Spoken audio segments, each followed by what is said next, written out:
do not be carried away with the fact that you have jackpot. In June 2023, the worst happened.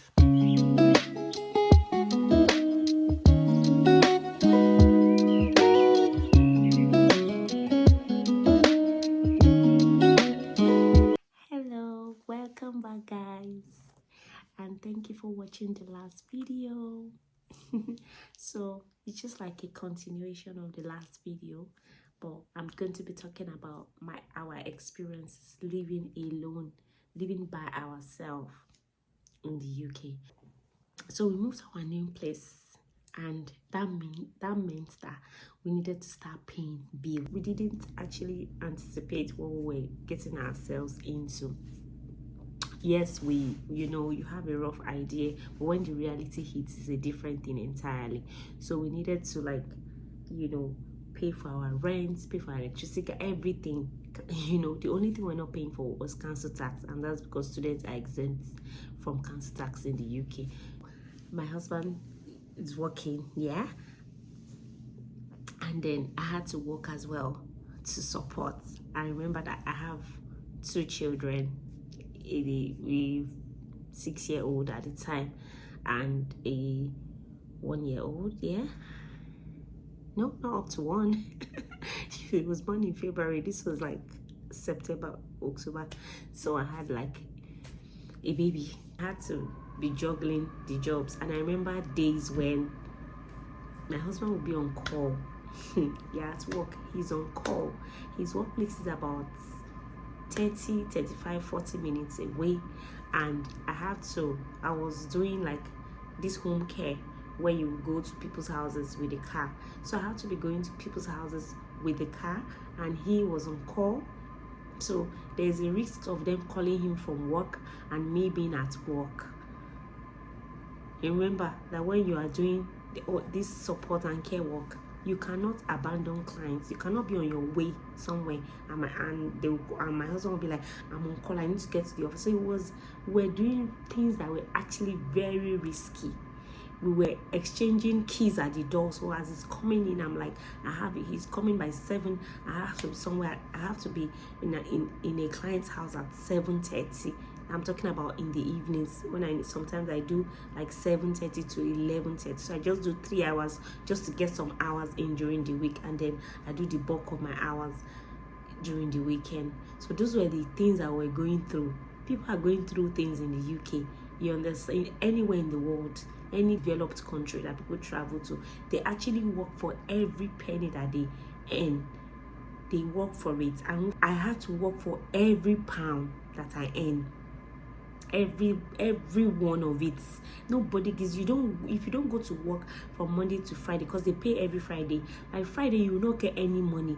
So we're working very hard because we needed to pay our bills, and we also needed to put some money aside, because when you have children, you have to have emergency funds. You have to put money aside no matter how much you are earning.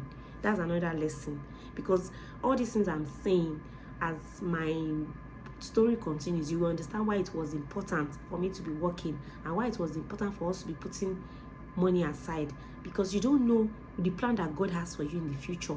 You don't want that plan to come and it meets you not prepared. You have to be prepared for what is going to come. If God is going to bring opportunity your way and he has given you a job that you are doing right now, don't use all your hand to eat all your money, because when the time comes, don't come and say, oh, I didn't know that God was going to open the way. If you are preparing for God to open a way for you, and you know that sometimes those opportunities may be capital intensive, now is the time for you to start putting your money aside.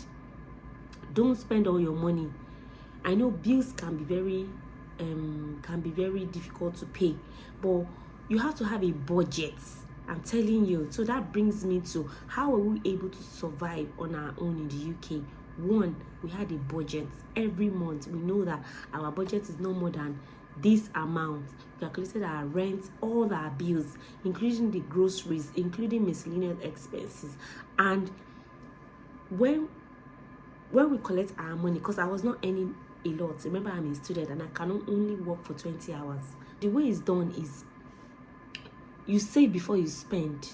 You save before you spend. You don't spend and then save the rest. That is the recipe for disaster. You know how much you're supposed to be spending every month. You put it down. This is it. I'm supposed to be spending £2,000 on all my bills. Okay, it's left with £300. Put that £300 in your savings account. It's left with £200. Put it in your savings account. By next month, it becomes 600. By the other month, it becomes 900. It becomes 1-2 in 4 months' time. You have something. You are not stranded. You are not looking over your shoulder when the time comes for you to bring out your money and spend on your future. Well, something that is very important. I'm very passionate about this. You have to always put money aside for this. So I don't want to overflow that issue. So that was one of the things we did. We were strict with our spending. We're not spending anyhow. You understand? So this is not to say some people like enjoying life. They like buying clothes. They like buying shoes. Buy your, but please, I'm just saying, don't spend all your money, and then when it's time for you to bring out money, you say you don't have money. Please always have emergency funds. Okay, so I think that was how we're able to survive during that period. We're living well within our means. We're not overdoing things. We're putting our destinies in our hands. You know, our destiny is in God's hands, but God has entrusted it into our hands. So we held it and we made sure that we were very serious with it. So another thing, we started planning. We started looking at our immigration options. So when you're in the UK, let no man deceive you. Your number one priority is how to stay back. If you intend to stay back after your studies, your number one priority is how am I going to stay back after my studies? Do not be carried away with the fact that you have jackpot. As far as I'm concerned, I stand to be corrected, and all these things I'm saying, I'm telling my own story. As far as I'm concerned, my own priority was how I was going to legally stay back, or what is going to happen after my son. And I was very worried, and I cannot say I was serious, but I was very worried and, you know, thinking seriously and making plans about it. That's not to say that people are not making plans. People are making plans. But I'm just saying, if you're a student right now, you know, one thing you should always keep in mind, whether you're a student in the UK, in the US, or Canada, wherever, always have it at the back of your mind. What are you going to do after your studies? And take that very seriously. Because even if you are successful in any career, there will be a point where that job will start asking for your immigration status, and you have to be able to, you know, have a good standing for you to actually continue that your dream job. So I'm sure most people will relate to what I'm saying. So we started thinking about that very seriously at the end of December 2023 and started making certain moves towards that. In June 2023, the worst happened. The unexpectedly happened. I found out that I was pregnant.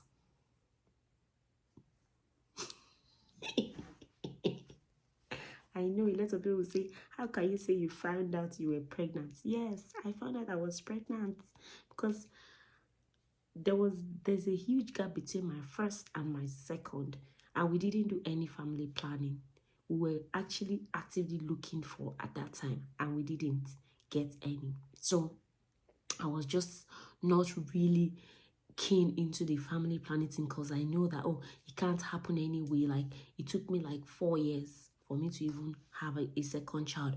Why would I just be pregnant for? So I wasn't actually, we were thinking about it, but it's just as you are still thinking of something, you are still thinking, and then all of a sudden you found out that you were pregnant. Imagine, oh, you are a student, you are working 20 hours, you don't have immigration status, as it were, and then you now found out that you were pregnant. It was the worst period of my life. For a very, very, very long time, I didn't tell anybody in my family. It was only me and my husband. In fact, I called somebody, that auntie, I'm not sure she'll see this video. I called her and I told her, and I told her because I just needed to tell somebody, and my friend Tosin, you know now. I called Tosin, and I was crying. Tosin, sorry, I'm mentioning your name. I just have to mention your name. And I was crying, as in it was the worst period of my life, because I was just like, God, what is this? Like, it's not like I didn't want to have a third child. I never thought of having a third child, to be honest, but it's just, this is not the time. Like, we're not ready. We need to sort out we need to sort out our stay in the UK. It was a very difficult period. How I survived that period, let me say, how we survived that period, me and my husband, I don't know. But at the point where the pregnancy was very, okay, I told my mom few months into, and then when it was imminent that this was not going to go anywhere, the baby was here to stay, we had to tell our family members. Some reactions were good, some were not so good. To be honest, I didn't blame anyone, because when somebody is in the UK and the person doesn't even know their left from their right, it's not looking as if their immigration, which is the biggest thing in the UK, is not sorted. It's not even near sorted. You are just probably finishing your studies. The next thing is for you to go for post-study, and the person is now calling you and saying they are pregnant, and the person just had a baby. It's like, another one again. What is it? What's happening? We were worried. We were actually sad. So for everyone that expressed their not so enthusiastic reactions, because I actually filmed some reaction thinking that they were going to be happy. They were not so happy, to be honest. So I forgive you people. I'm not angry, you know, because me, myself, and my husband were not happy about the situation at all. But when we found out that baby was here to stay, we took up the challenge, you know, and like David in the Bible, we encouraged ourselves in the Lord, and we're like, yes, we are good to go, we are ready, you know. And then, like I said before, God, he doesn't make a mistake. He has everything planned. He's planning it. So it eventually, you know, turned out to be, you know, something that gave us joy. We accepted it. We ran with it. I'm telling you, even till the naming ceremony, I gave a testimony. I was like, oh, you know, when you're like, you're happy, but you're not really happy because you don't even know what's going to happen next. You are trying, you are looking for, you are looking at, okay, maybe after my studies, I'll do post-study, or maybe after, or maybe I'll be able to get certificate. It's gender review day. What is it? Stop.